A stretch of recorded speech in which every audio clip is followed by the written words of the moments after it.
Your bacon was dead before you paid for it. You can smell it before you see it. Not rot, something quieter. Sour, metallic. A warning your nose understands even if you don't. It's been sealed, chilled, protected by plastic and cold air, yet it's racing toward expiration anyway. That alone should bother you. Because for most of human history, meat didn't behave like this. In the mid-1500s, a farming household in the Alps could slaughter a pig once a year and expect parts of it to remain edible long after the snow melted, the roads reopened, and the next harvest began. Not days, not weeks, more than a year later, the meat would still be safe. Still dense, still nourishing. No refrigeration, no electricity, no chemicals with warning labels. So why does your bacon barely survive a week? The usual answer is convenience, speed, modern life. But that answer hides something more uncomfortable. The way your bacon is made today isn't just different. It's the opposite of preservation. Pick up a package at the store and read what's really inside. The first ingredient often isn't pork, it's water. Not moisture naturally present in the meat, but liquid forced in after slaughter. Machines inject it deep into the muscle, swelling the fibers, increasing weight, stretching shelf appearance. You pay meat prices for liquid that was never meant to be there, and water is not neutral. At a microscopic level, water is permission. It's the one thing every spoilage organism needs more than anything else. Give bacteria warmth and food without water, and they starve. Give them water, and they multiply. Traditional meat preservation was built around this truth. Modern meat production ignores it. Your bacon isn't failing because refrigeration is bad. It's failing because the product itself is structurally unstable. Soft, wet, vulnerable, dependent on constant cold to slow a biological process that was never actually stopped. Which raises a dangerous question. If cold is the only thing keeping your food safe, what happens the moment that cold disappears? Medieval people didn't preserve meat because it tasted interesting. They did it because food had to survive winters, sieges, long journeys, and failure. Their meat wasn't designed to sell quickly. It was designed to endure. And the methods they used weren't crude guesses. They were deliberate systems, layered, patient, and brutally effective. What they understood about salt, air, and time is something your supermarket has quietly unlearned. And once you see how that system worked, your bacon will never look the same again. The medieval solution to meat spoilage didn't begin with flavor, it began with control. The moment an animal was slaughtered, time became the enemy. Warm flesh is a perfect environment for decay. Nutrients exposed, moisture abundant, microorganisms already present. The clock didn't start ticking in days, it started in minutes. So the first move was immediate and aggressive. Large cuts of pork, bellies, shoulders, hams, were packed in coarse salt while the meat was still warm. Not sprinkled, buried. Every surface pressed into sharp white crystals designed to do one thing: pull water out. Salt doesn't preserve by magic, it preserves by force. As soon as it touches meat, osmosis begins. Water inside the muscle cells is drawn outward towards the salt. Cells shrink, liquid drains. Along with it goes blood, dissolved sugars, and the nutrients bacteria rely on to grow. Within days, the meat begins to change character. It darkens, firms, loses weight rapidly, and that weight loss mattered. After a week, a slab of pork could lose more than 10% of its mass. Not fat, not protein, almost entirely water. The very thing modern processors fight to keep inside at all costs. But medieval curing didn't stop after one salting. The first salt quickly became wet, clotted with extracted moisture. It was scraped away and replaced with fresh, dry salt. Then again, and again. Each cycle drove more water out. Each pass made the meat denser, less welcoming, more hostile to life. By the third salting, something important had happened. The meat was no longer biologically friendly. Most harmful bacteria need a specific range of available moisture to function. Lower it just enough, and they slow. Lower it further, and they stop. Push it far enough, and they simply cannot survive. This wasn't guesswork. It was observation refined over centuries. But even now, the meat wasn't fully safe. Too much moisture had been removed for many bacteria, but not all. Some could still survive.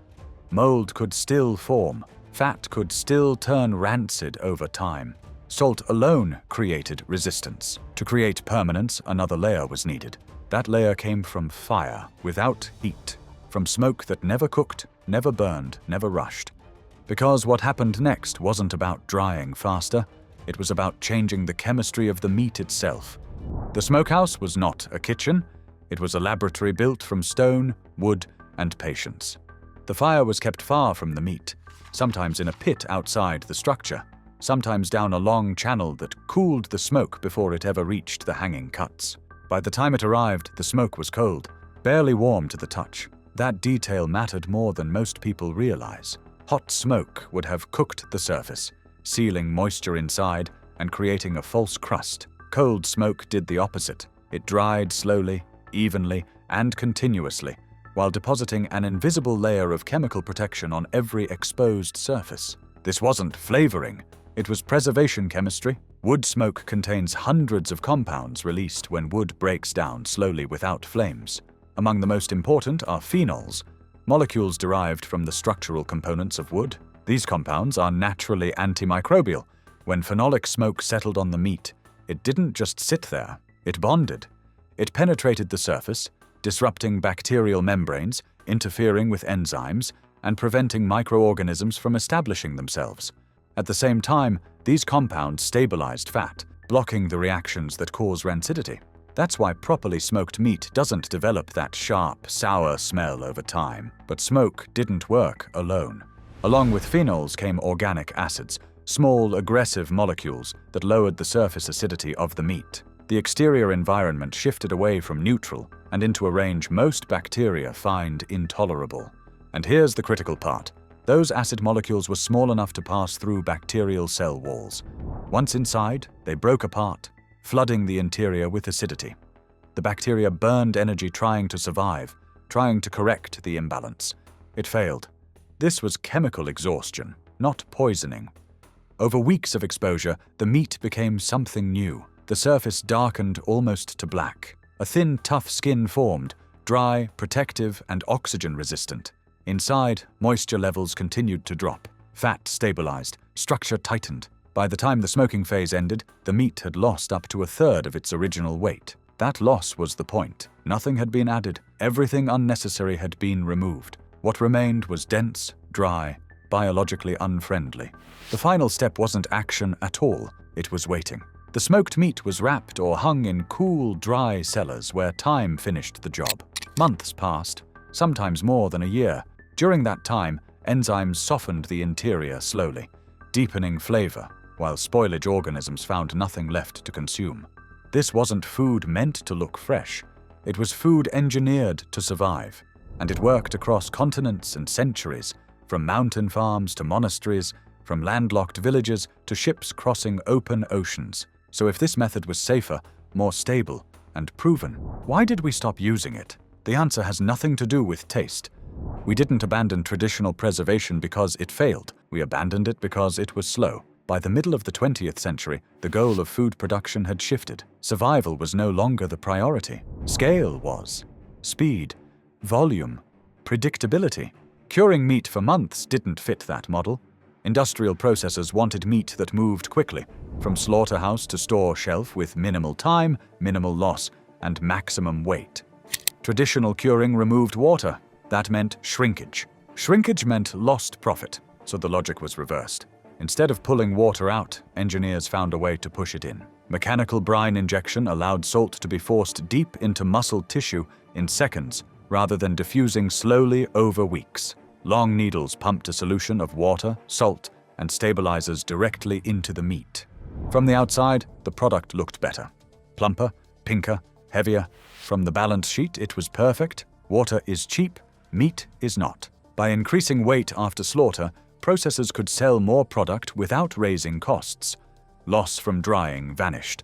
In many cases, the meat actually gained mass, but biologically everything went wrong. Water that had once been the enemy of spoilage was now reintroduced deliberately. Muscle fibers swollen with liquid created ideal conditions for microbial growth. The meat became dependent on cold temperatures and airtight packaging to delay inevitable decay. Preservation had been replaced with postponement, and the changes didn't stop there.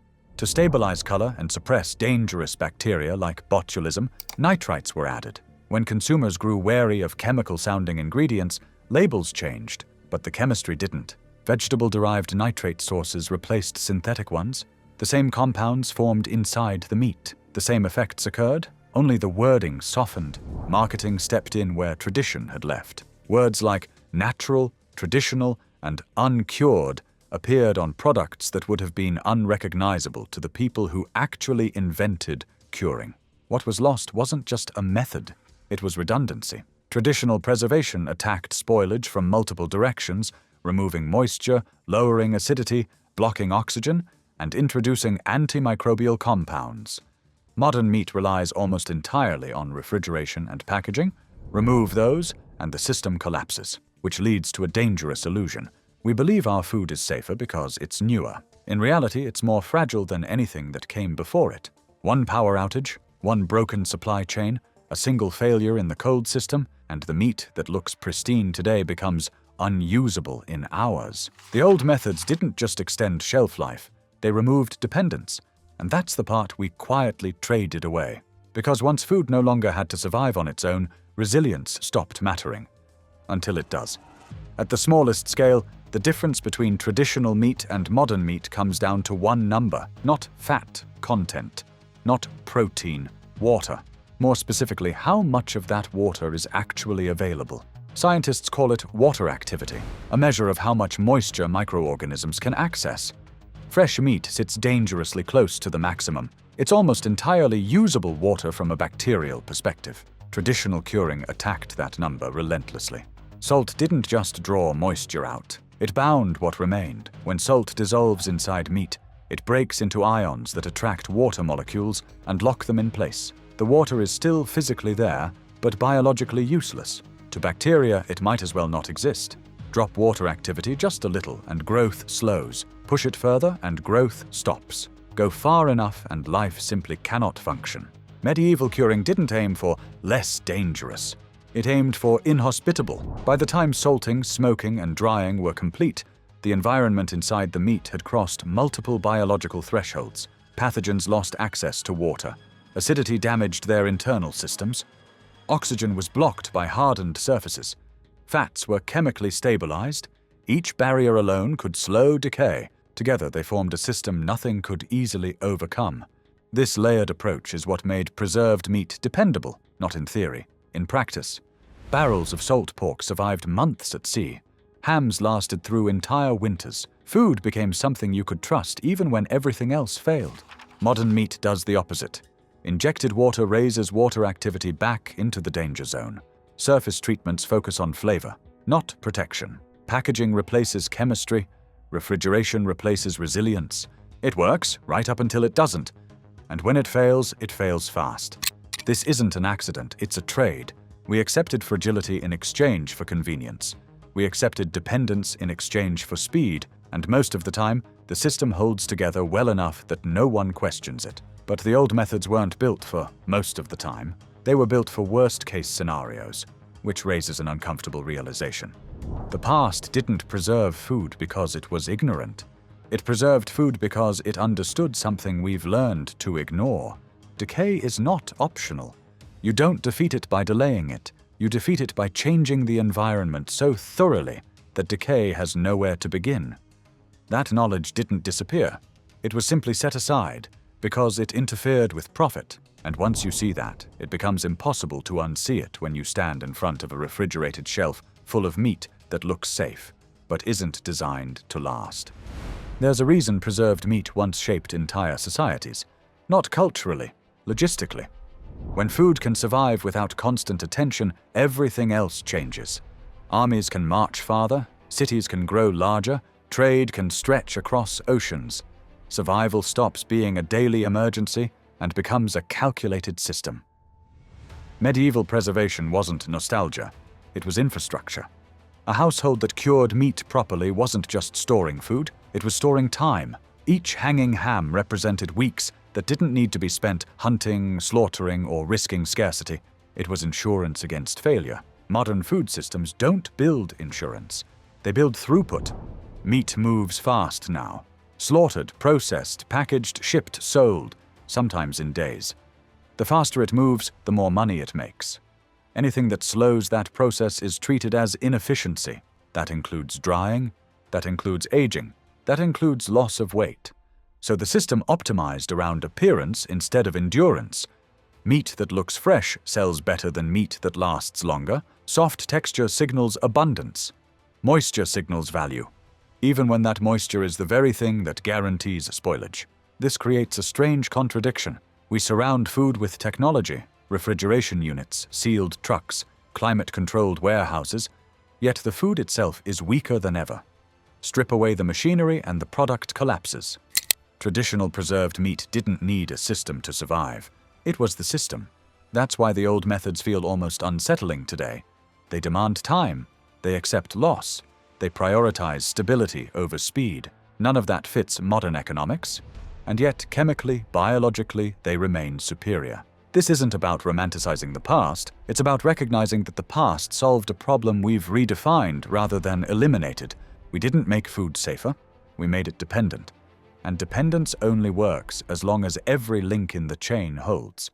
The moment it doesn't, whether through power failure, transportation breakdown, or simple delay, the illusion collapses. What looks fresh becomes hazardous. What felt modern becomes fragile. Meanwhile, somewhere quiet and dark, meat cured with nothing but salt, smoke, and time would still be exactly where it was left. Stable, dense, uninterested in bacteria. Not because it was protected, but because it was transformed. And transformation is the part modern food quietly avoids. Because once you let food truly change, you can't rush it, you can't inject it, you can't sell the waiting. And that's why the oldest preservation methods were never truly replaced. They were merely ignored until the moment something goes wrong. And the difference between food that endures and food that expires becomes impossible to ignore.